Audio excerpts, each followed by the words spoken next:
आपण पाहत आहात जनता न्यूज एक्सप्रेस।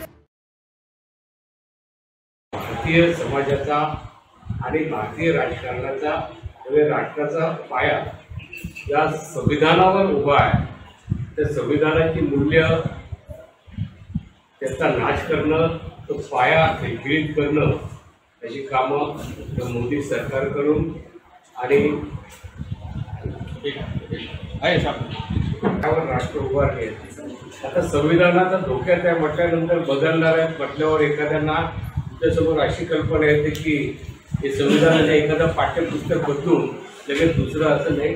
संविधानाची जी मूल्य आहेत, एक माणूस एक पद, ही जी स्वातंत्र्य, समता आणि बंधुत्व ही मूल्य, अभिव्यक्ती स्वातंत्र्य, वैचारिक स्वातंत्र्य आहे, विशेषतः लोकशाहीमध्ये जी मूल्य पाळली जातात ही सगळी मूल्य फायद्याने मिळवण्याचं काम या सरकारने केलेलं आहे।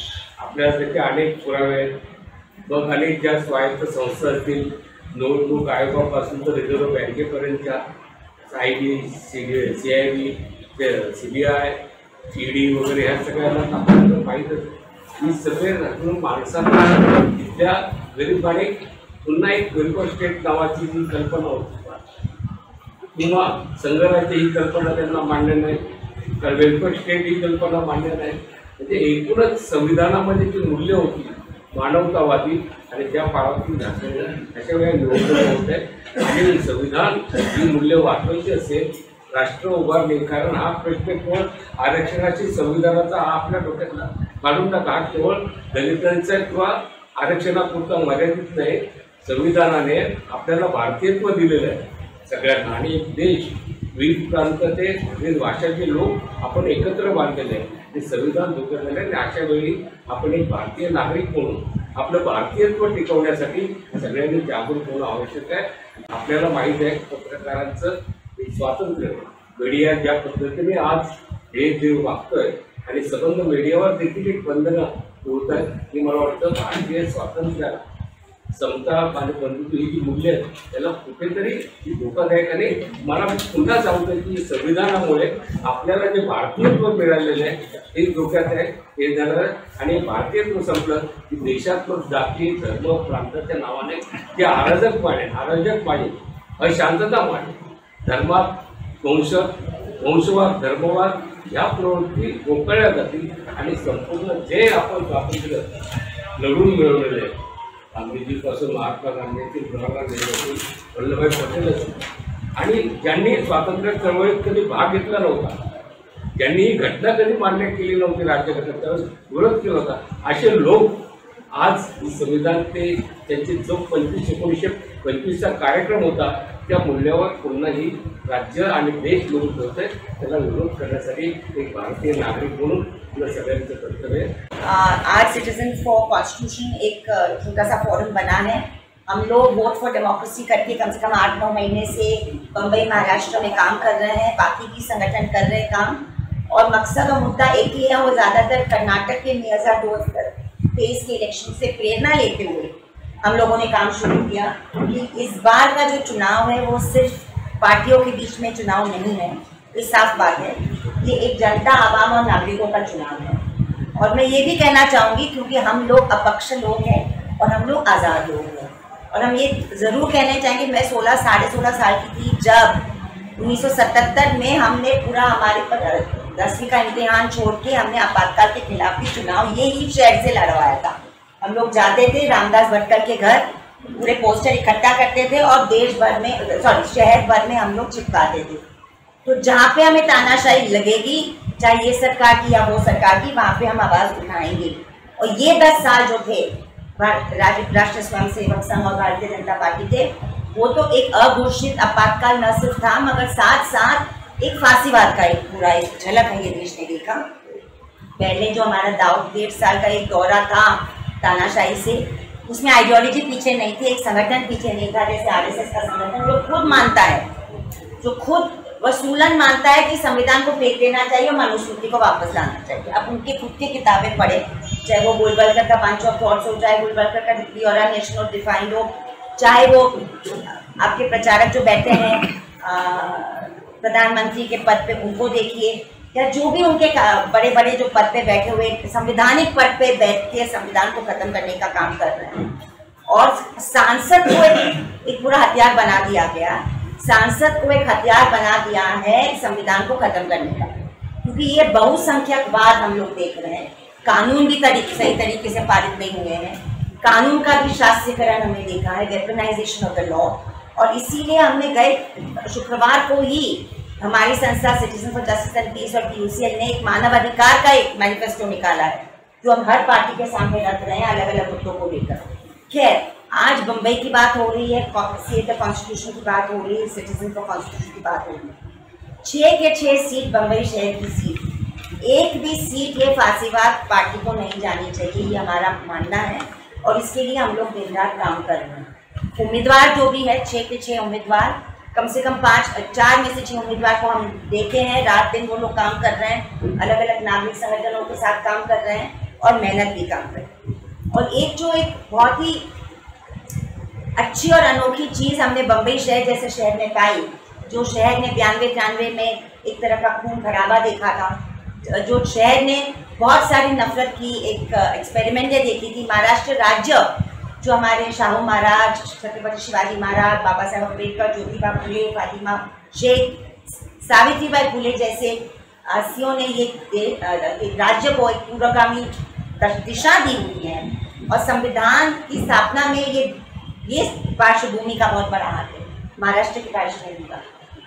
वही पार्श्वभूमि को सितंबर 2022 से लेकर आज तक एक पूरा नफरत का एक एक्सपेरिमेंट बनाया गया है। अलग अलग तरीके से भाषण देना, पुलिस को ऑर्डर दे के बोलना नहीं काम करने। हमें महाराष्ट्र और बॉम्बे पुलिस में विश्वास रहता है आमतौर से, मगर उनको खास तौर पे दबाव ला के कहते जाना कि आप एक्शन मत लो, चाहे वो सकल हिंदू समाज हो, पता अलग अलग संस्थाएं खड़ी कर देती है राष्ट्रीय स्वयं सेवक का।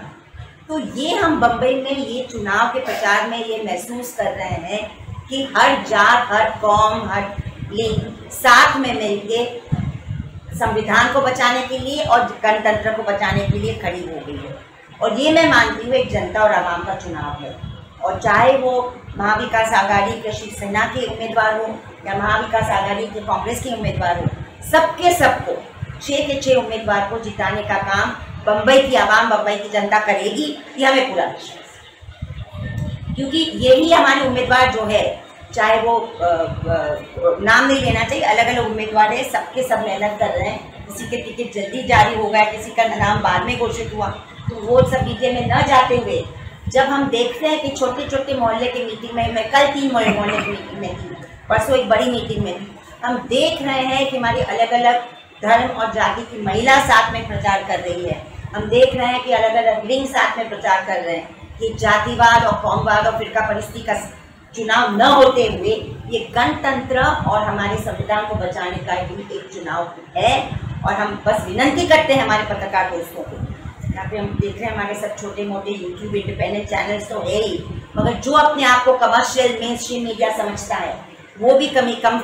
हम बस विनती करते हैं, प्रार्थना करते हैं कि आप गणतंत्र की महत्व समझे, संविधान का महत्व समझे और ये समझे कि कौन से वसूलों पे ये इलेक्शन लड़ा जा रहा है। अगर कोई भी सरकार संविधान के वसूल को भूल करके अपने ही अलग अलग तबकों पे जंग छेड़ना शुरू कर देती है, जैसे कामगार के खिलाफ, किसान के खिलाफ, अल्पसंख्यकों के खिलाफ, जिस तरह नफरत की जबान हमारे मुसलमान क्रिश्चियन भाई बहनों के खिलाफ इस्तेमाल की गई है 10 सालों में, वो शर्मनाक है। जिस तरह हमारे कामगारों को लेकर 4 लेबर कोड पारित किए गए हैं, वो भी लॉकडाउन के बीच में बिना कोई बहस, 150 साल के कानून को आप खत्म कर रहे हैं। किसान के कानून, अलग अलग चीज़ आप देखेंगे तो एक कोई भी क्षेत्र नहीं है जिसपे एक हमला नहीं बोला है ये सरकार ने। और अपने आप को इलेक्ट करके एक बहुसंख्यकवाद सोच करके, और परसों ही 3 मई की तारीख और मणिपुर राज्य को जलते हुए 1 साल हो गया, मतलब फॉर्मली 1 साल हो। और मणिपुर के हमारे जो देशवासी है उनके साथ क्या बीत रहा है। अभी भी 41 या 42,000 लोग कैंप्स में हैं। अब 240 लोगों की मृत्यु हो गई है, 350 से ऊपर चर्चों को डिस्ट्रॉय किया गया है, 7,000 से ज़्यादा घर जलाए गए हैं, गांव जलाए गए हैं। फिर भी मुझे लगता है अगर हमारी कमर्शियल मेन स्ट्रीम मीडिया इसके ऊपर अपने कैमरा में लेकर जाती और अपने रिपोर्ट में छापती, तो मुझे लगता है कि कहीं ना कहीं गणतंत्र में एक खराबी आ गई है, जिसको हमें सुधारना बहुत ज़रूरी है। और ये इलेक्शन हमें एक मौका देता है कि हम हमारे इंस्टीट्यूशंस को भी सुधारें, इलेक्शन कमीशन को भी हम कहें कि भाई संविधान की तरफ देखो, सरकार की तरफ मत देखो। संविधान आपका माई बाप है, सरकार आपका माई बाप नहीं है। तो ये सब चीज़ें हैं, institutional democracy, Republican democracy, democracy, fundamental rights, directive principles of state policy, welfare state, जिस तरह से पैसा, लोगों का पैसा, आप और हमारा जो टैक्स से दिया हुआ पैसा जिस तरह उससे निजीकरण किया गया है और क्रोनी कैपिटलिस्ट को दिया गया है, कॉर्पोरेट टैक्स को माफ़ किया गया है, हमारे प्रवासी मजदूरों के साथ जो बीती लॉकडाउन के बीच में, और मुझे लगता है 500 से ऊपर जाने गए, 700 से ऊपर हमारे किसानों की जाने गए, ये क्या मुद्दा नहीं है क्या इलेक्शन में? तो बेरोजगार इलेक्शन के मुद्दे नहीं, ये सब चीज़ें हैं जो आवाम अभी उठा रही है। इंडिपेंडेंट यूट्यूबर्स उठा रहे हैं, डिजिटल इंडिपेंडेंट मीडिया उठा रही है, और कुछ कुछ ऐसे अखबारें बचे हैं जहाँ पे छोटी छोटी स्टोरीज छप जाती है, जहाँ पे दबाव से बच कर वो स्टोरी छप जाती है। अगर जिस तरह world press index, world press freedom day भी था 6 मई को, और हमने देखा कि हमारी पत्रकारिता पे भी हमला हो रहा है, और हम पेशे में पत्रकार भी है और सामाजिक कार्यकर्ता भी है। इसलिए मैं कहूँगी हमारे पत्रकार दोस्तों को कि बस ये ऐतिहासिक एक मोड़ है और मौका है, हमें सच्चाई को छापना चाहिए, सच्चाई को बोलना चाहिए। We conducted a public hearing of all those who are facing violence, Christians, Hindus, Muslims, and we published a report. India's silent genocide, the survivors speak.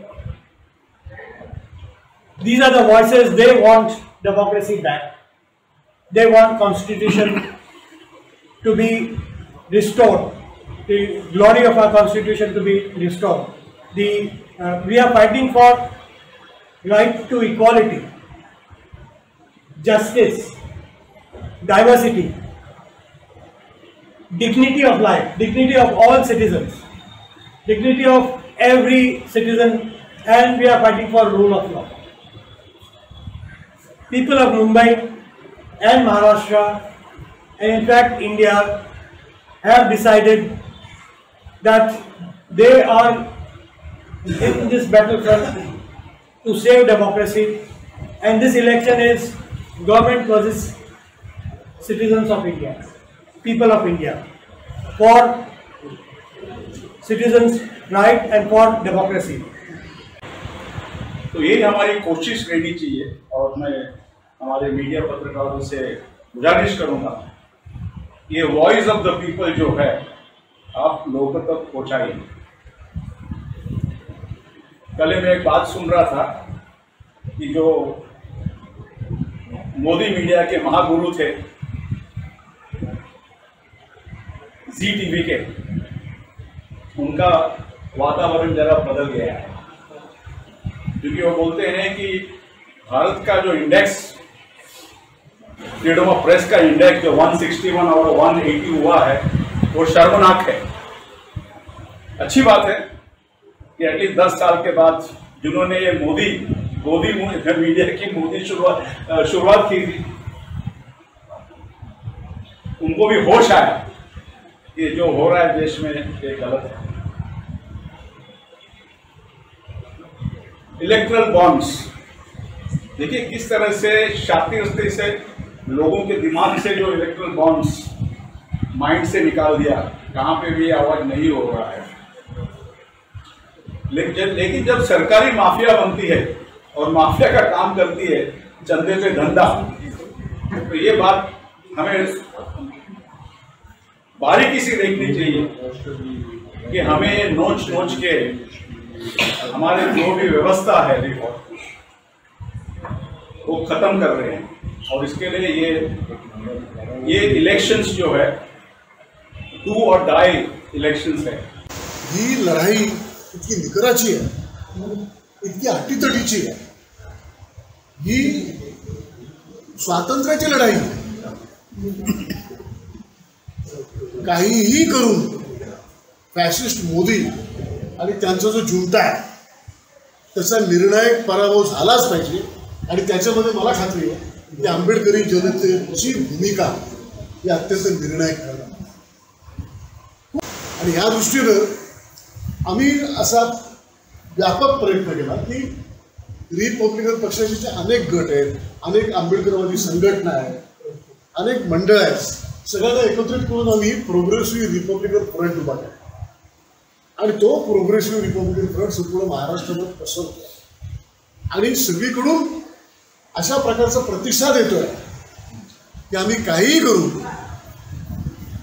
आंबेडकरी वस्त्यांच्या मध्ये, दलित वस्त्यांच्या मध्ये या फूटपाड्या लोकांना यशस्वी होऊन देणार नाहीत आणि दलितांच्या मतांची घाऊक विक्री भाजपला करून देणार नाही. पण या वेळेला मात्र आम्ही सगळ्यांनी ठरवलं की काही करून इंडियाच्या मागे राहायचं आणि इंडिया उभी करायची. त्याचप्रमाणे जात्यांध, धर्मांध आणि फॅसिस्ट हुकुमशाही शक्तीला परास्त करून टाकायचं. संविधान टिकलं तर देश टिकणार आहे, देश टिकला तर आमचे पक्ष टिकणार आहे, आमच्या संघटना टिकणार आहे. आज एक भीतीचं आणि दहशतीचं वातावरण या मोदी शासनानं संपूर्ण भारतावरती लादले. आता त्याच्याबद्दल किती बोलावं, किती उदाहरणं देत आहे. इतकं वाईट सरकार मला वाटतं आतापर्यंत कुठे आलं नसेल.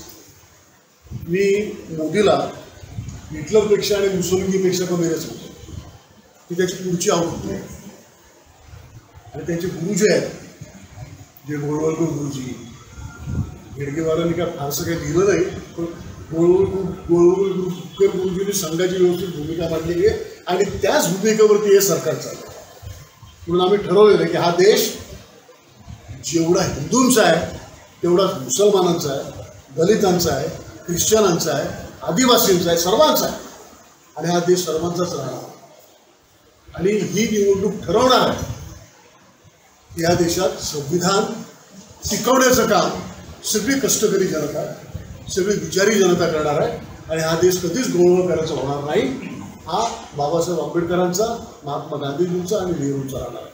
आणि या दृष्टीनं सगळ्या वस्त्यांच्या मध्ये सर्व आंबेडकरी कार्यकर्ते, सर्व प्रागतिक कार्यकर्ते, सर्व पुरोगामी कार्यकर्ते हे एकत्रित आलेले आहेत. त्याला धोका कळलं. जर हे पुन्हा सत्तेवर आले तर काय होईल, काय नाईटमेअर असेल तर सांगू शकत. सगळ्यांना कळलेलं आहे.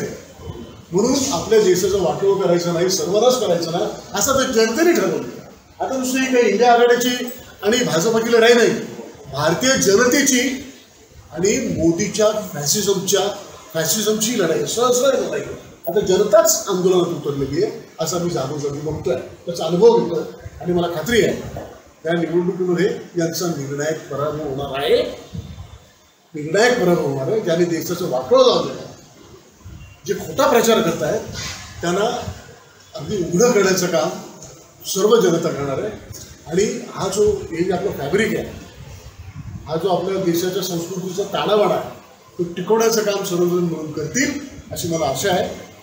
आणि त्यामुळं मोदीच्या पराभवाच्या, भाजप RSSच्या पराभवाच्या शुभेच्छा तुम्हाला देतो. थांबतो. जय हिंद. आज़ादी के बाद आज तक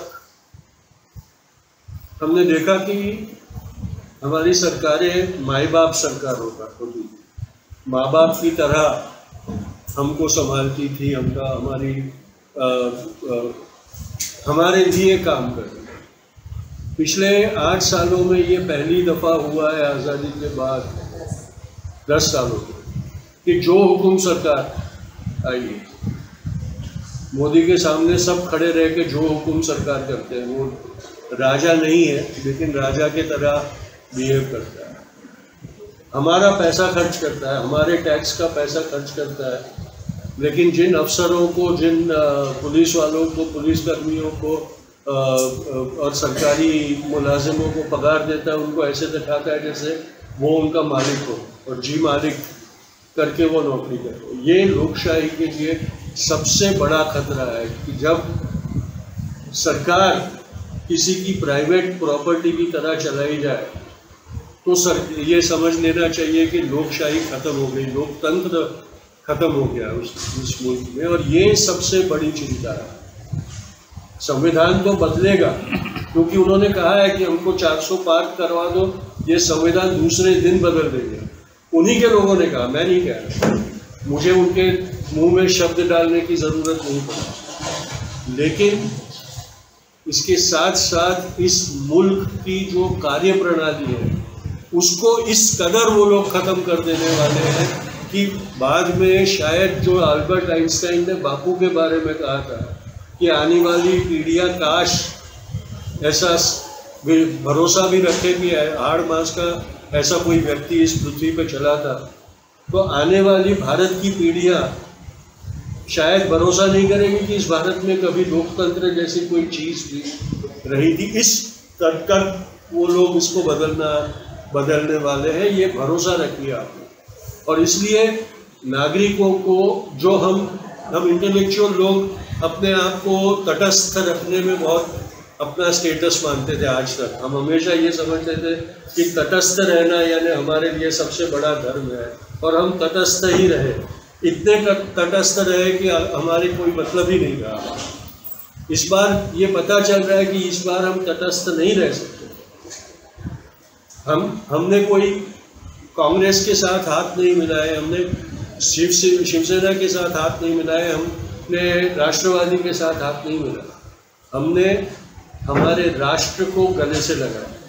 और उसके लिए हमें अगर पॉलिटिकल पार्टीज़ के साथ काम करना पड़े तो ये कबूल किया है, क्योंकि हमें हमारे राष्ट्र को बचाना है और कोई हमारा एजेंडा नहीं है। अगर कल उठ के इंडिया अलायंस की सरकार आई और अगर उन्होंने जनता के विरोध काम किया तो हम सबसे पहले रहेंगे जो रास्ते पे उतर के उनका कान पकड़ेंगे और कहेंगे कि हमने इसलिए तुम्हारा सरकार नहीं किया, क्योंकि हमारे लिए देश प्रेम से बड़ा कोई और मसला नहीं है। और इसीलिए हम लोग आज उतरे। बम्बई की बात करें, स्थानीय मुद्दों की बात करें तो बम्बई की जो दशा करके रखी है, जो इंफ्रास्ट्रक्चर प्रोजेक्ट्स डिले होते हैं, आज तक हमने जिस शहर में IIT और VJTI जैसी शैक्षणिक संस्थाएं, तकनीकी संस्थाएं हैं, उस शहर में इंजीनियर ब्रिज नहीं बना सकता जो एक दूसरे के साथ मैच हो। और आखिर के दिन जब इनॉग्रेशन को जाते हैं तो पता चलता है कि एक चाइना जा रहा है और दूसरा इंग्लैंड जा रहा है। हंसने की बात नहीं है। लापरवाही देखिए कितनी है कि दिन भर वहाँ खड़े रह के काम करने वाले लोगों को पड़ी नहीं है कि हम गलत कर रहे हैं काम। ये जो लापरवाही आ गई है हमारे सार्वजनिक जीवन में, ये चिंता का विषय। 92-93 में यहाँ हिंदुत्व का प्रयोग हुआ और हिंदू मुसलमानों को बांटने की एक बहुत सफल मुहिम यहाँ चलाई गई। पिछले 10 साल में बम्बई की जो दो शक्ति है, मराठी लोग और गुजराती लोग, उनमें दरार डालने की कोशिशें की जा रही। वातावरण ऐसा कर दिया गया है कि ऐसे लगने लगा है कि गुजराती बम्बई के ऊपर बोझ बन के बैठे।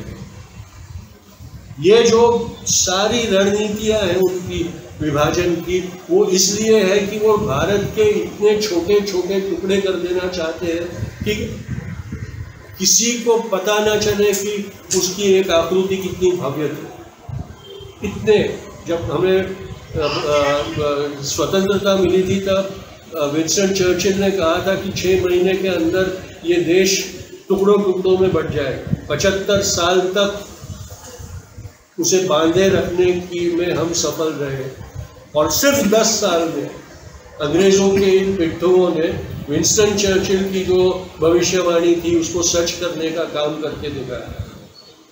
अगर इस बार उनको रोका नहीं गया तो जिस मकसद से वो लोग अपना राज कर रहे हैं वो मकसद इतना घिनौना होगा कि हम कभी उठकर खड़े होकर अपने आप को भारतीय नहीं कह सकेंगे, हम नागरिक नहीं कह सकेंगे, हम प्रजा बन जाएंगे। नागरिक और प्रजा में बहुत बड़ा फर्क होता है। प्रजा राजा की गुलाम होती है और नागरिक देश का मालिक होता है।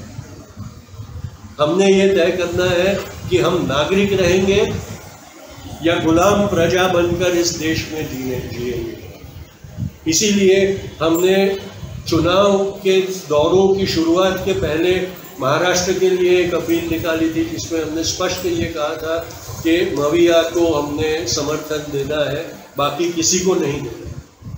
और अब जाके जब 20 तारीख को बम्बई में चुनाव हो रहा है तो मुंबईकर के नाते हम मुंबईकरों से ये अपील कर रहे हैं कि मुल्क और संविधान को बचाने के लिए स्थानिक मुद्दों के ऊपर नज़र रखकर और संविधान के को अपना धर्म ग्रंथ मानकर ये प्रण ले कि इन गद्दारों की सरकार को हम हरा दें। इनके लिए और कोई शब्द इस्तेमाल नहीं किया जाता। ये गद्दारों की सरकार है, उनको गद्दार ही कहना चाहिए। हमने बहुत वक्त तक सुशील भाषा का प्रयोग किया, पर पिछले 10 साल में प्रधानमंत्री और अब उनके गृह मंत्री कितनी गलिच भाषा का प्रयोग करते हैं, उनका उदाहरण अगर देने निकले तो इरफान भाई ने जो किताब दिखाई उससे 10 गुनी ज़्यादा बड़ी किताब छप के निकली। पिछले 1 साल में महाराष्ट्र, जिसको पुरोगामी महाराष्ट्र कहते कहते हमारी छाती गर्व से फूली नहीं समाती थी, उसकी पब्लिक लाइफ में कितना बड़ा करप्शन आया है वो आप सब जानते हो। किस अधोगति तक महाराष्ट्र को ले जाया गया, सत्ता की लोलुपता में नैतिकता को किस तरह से बेच दिया गया है, नैतिकता का वस्त्रहरण सार्वजनिक किस प्रकार से किया गया है वो आप सब देख रहे हैं। उसको हमने रोकना है। जो टूटे वो गद्दार थे, वो टूट गए। अब जो टिके हैं उनको मजबूत करने का काम और फर्ज हम सबका है और वो हम निभाएंगे। और इसीलिए आपसे हम ये प्रार्थना करते हैं कि आपके माध्यम से हमारी ये अपील इस राज्य के और इस शहर के कोने कोने तक पहुंचाने में आप हमारी मदद करें। हर कोई जो किसी न किसी तरह से अलग है उसको आज प्रताड़ित किया जाता है, उसके ऊपर एक भय का आलम छाया हुआ। ऐसा कभी नहीं था भारत में। ऐसा नहीं है कि 75 साल में दंगे नहीं हुए, पर इस प्रकार से वैमनस्य कभी नहीं हुआ। दंगे हुए, लोग झगड़े, लोगों ने मारा, लेकिन उसके बाद गले से भी लगाया। आज वो नहीं हो रहा है। दुश्मन के साथ जन्म जन्म की दुश्मनी इस तरीके से नीति इस सरकार ने हमारे ऊपर डाली है, आदत हमको डलवा दी है। ये सारी चीज़ों को का खतरा हिंदुस्तान को है। आर्थिक करप्शन के खिलाफ हम लड़ते हैं और लड़ते आए हैं और आर्थिक करप्शन को हमने रोका है, पर जो नैतिक करप्शन है वो एक ऐसा कैंसर है जिसका कोई इलाज नहीं है। अगर हम इसको रेडिकल सर्जरी करके निकाल नहीं देंगे हमारे शरीर में से तो वो हमारी जान ले लेगा। आप सबसे मेरी ये विनती है कि हमारी ये अपील जनता तक पहुंचाने में आप हमारी मदद करें और इस मुल्क को, इस प्रजातंत्र को, इस स्वतंत्र सार्वभौम सेक्युलर राष्ट्र को बचाए रखने में मदद करें। बहुत बहुत शुक्रिया।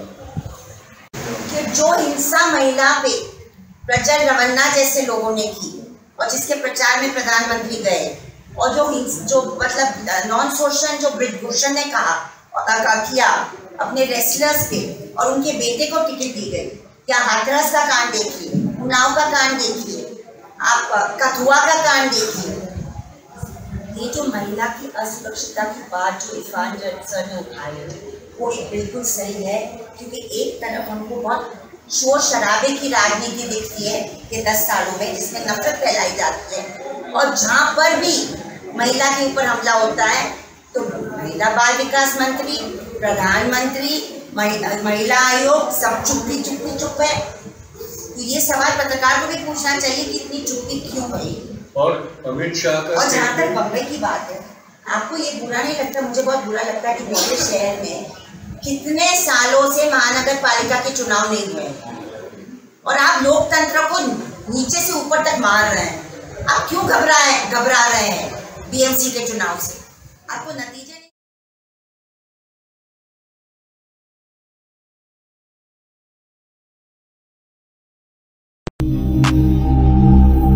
अचूक बातम्या, निपक्षपाती विचार, अन्यायाविरुद्ध वाचा फोडणारे परखड विचारांचे सार्वभौम दैनिक प्रजासत्ताक जनता।